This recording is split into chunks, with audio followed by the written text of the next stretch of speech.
ونصلي على رسوله الكريم. أما بعد فأعوذ بالله من الشيطان الرجيم. بسم الله الرحمن الرحيم.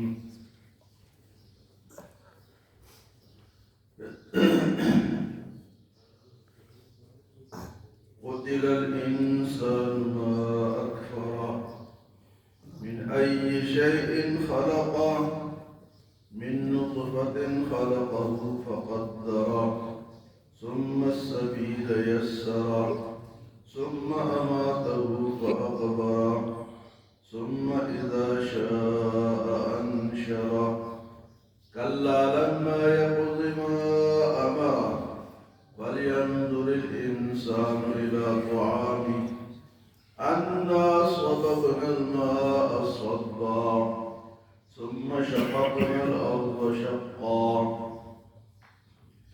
فأنبتنا فيها حبا وعنبا وقضبا وزيتونا ونخلا وحدائق غلبا وفاكهة وأبا متاعا لكم ولأنعامكم.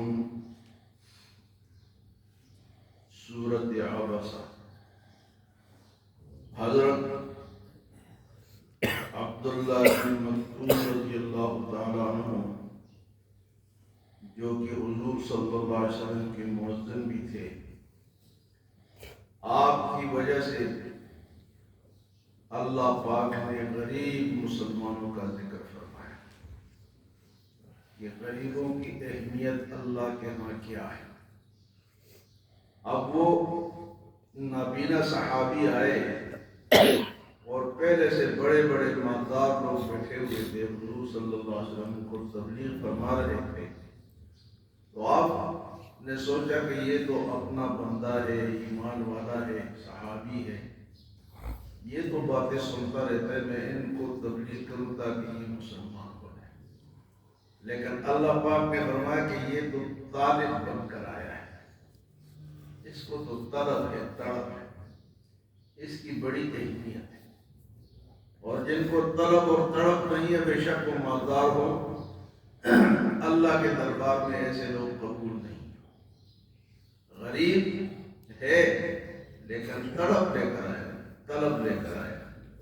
تو حضور صلی اللہ علیہ وسلم کو اللہ پاک نے محبوبانہ طریقے سے سخت باتیں فرمائی کہ آپ نے کیوں ان کو اگنور کیا ہے، کیوں ان کی بات نہیں سنی. تو حضرت عبداللہ بن مکتوم رضی اللہ تعالی عنہ نابینا صحابی ہے، لیکن یہ جہاد بھی کرتے تھے.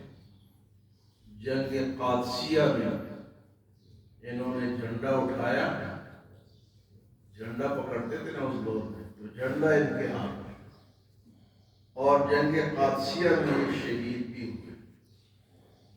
نابینا صحابی ہے لیکن جہاد کرتے رہے، آنکھوں والے نہیں کر سکتے. نابینا صحابی اور اسی جنگ میں وہ شہید بھی ہوئے. تو اللہ پاک نے یہ سخت الفاظ اپنے نبی سے اس لیے فرمائے تاکہ دنیا کو پتہ چلے کہ اسلام غریبوں کو دھتکارتا تو نہیں ہے. اگر غریب آ جائے، بلکہ حدیث مبارک میں ہے کہ جتنے بھی نبی آئے سب کے ساتھ پہلے غریب لوگ آئے. بدأ الاسلام غریبا وسيكون غربا فطوبى للغرباء. اسلام غریبوں سے ہوا اور پھر آخر میں غریبوں کے پاس رہے گا. فرمایا فطوبى للغرباء، ایسے غریبوں کے لیے خوشخبری. تو یہ فرمایا کہ یہ تو قرآن میں یہ باتیں آ گئی. قرآن کیا ہے؟ اس کو فرشتے مکرم، فرشتے لکھنے والے، لانے والے، حفاظت کرنے والے ہیں. فرمائیں کہ ایسا کلام، ایسا قرآن جو کہ فرشتے لے کر آئے ہیں اور نیک لوگوں نے اس کو لکھا، نیک لوگ اس کی حفاظت کرتے ہیں. اس لیے کہتے ہیں کہ جو اس قرآن کے کسی ایک لفظ کا بھی انکار کرے وہ مسلمان نہیں ہے۔ کئی لوگ ایسے ہیں جن کا عقیدہ ہے کہ یہ قرآن جو ہے یہ تبدیل شدہ قرآن ہے۔ وہ کہتے ہیں جی کہ اصل قرآن جو ہے وہ 40 سپارے ہیں۔ تو جو قرآن کا منکر ہے وہ مسلمان نہیں ہے۔ جو یہاں پھر اللہ پاک نے ان بڑے بڑے مالداروں کا تذکرہ فرمایا کہ جو دین چاہتے نہیں تھے اور حضور کے پاس آئے تو اللہ پاک نے ان کے لیے فرمایا قتل الانسان ما اکفر، ہلاک ہو جائے یہ انسان جو کہ ناشکری کرتے، جو کہ ناشکری کرتے ایسے انسان کیا ہو جائے؟ ہلاک ہو جائے۔ قتل الانسان ما اکفر من ای شیء خلق، ان کو یہ نہیں پتا کہ اللہ نے ان کو کس چیز سے پیدا کیا ہے۔ من ای شیء خلق، فرمایا کہ تمہیں اگر جواب نہیں دے سکتے ہو تو اللہ فرماتے کہ میں خود جواب دیتا ہوں، من نطفہ، تمہیں ایک نطفے سے پیدا کیا گیا، خلقہ فقدر، نطفے سے تمہیں بنایا اور پھر صحیح کیا، درست کیا کہ ہاتھ کہاں ہونے چاہیے، ناک کہاں ہونی چاہیے، آنکھیں کہاں ہونی چاہیے، منہ کہاں ہونا چاہیے، درست کیا سب کو۔ اگر آنکھیں تو اوپر ہوتی ہے اور ناک جناب کہیں سائڈ پہ لگی ہوتی ہے اور جناب کان کہیں اور لگے ہوتے ہیں تو پھر ہم کیا کر سکتے ہیں؟ اللہ پاک فرماتے ہیں خلقہ فقدر، اس کو بنایا اور اس کو درست کیا، صحیح خوبصورتی اس کو عطا کی۔ خلقہ فقدر ثم السبیل یسر، پھر اس کے لیے راستے آسان کیے، جدھر جاتا ہے جا سکتا ہے، کوئی پابندی نہیں، کوئی منع نہیں ہے، پہاڑوں پہ بھی جا سکتا ہے، یہ میدانوں میں بھی جا سکتا ہے، ادھر جا سکتا ہے، ادھر جا سکتا ہے، اس کے لیے راستے آسان ہیں۔ اگر راستے مشکل ہوتے کہ روزانہ پہاڑ کے اوپر چڑھنا پڑتا اور پھر اترنا پڑتا تو پھر ہم کیا کریں؟ ثم السبیل یسر، اس کے لیے راستے آسان کر دیا، ثم اماتہ فاقبرہ، پھر اس کو موت دیا اور قبر تک پہنچا دیا، پھر یہ مرے گا اور قبر میں جائے گا، ثم اماتہ، پھر اس کو موت ملے گی، فاقبرہ، پھر قبر میں جائے گا۔ قبر کا ذکر اللہ پاک نے خود فرما دیا، جو لوگ جلاتے ہیں ان کے پاس کیا دلیل ہے؟ ہمارے پاس تو قرآن کہتے ہیں فاقبرہ، قبر میں پہنچا دیا۔ ہندو اور یہ چینی لوگ جو ہیں وہ مردوں کو جلاتے ہیں، تو جلانا تو توہین ہے انسان کی۔ اصل تو یہ ہے کہ جس مٹی سے پیدا ہوا اسی مٹی کے حوالے کرو۔ أَلَمْ نَجْعَلِ الْأَرْضَ كِفَاتًا أَحْيَاءً وَأَمْوَاتًا، کیا ہم نے اس مٹی کو تمہارے لیے کافی نہیں کر دیا؟ زندوں کے لیے بھی یہ مٹی کافی ہے اور مردوں کے لیے۔ زندوں کو کھانا مہیا کرتی ہے، فصل اگاتی ہے، اور مردوں کو یہ پردہ کر دیتی ہے۔ مردوں کو کیا چیز؟ زمین۔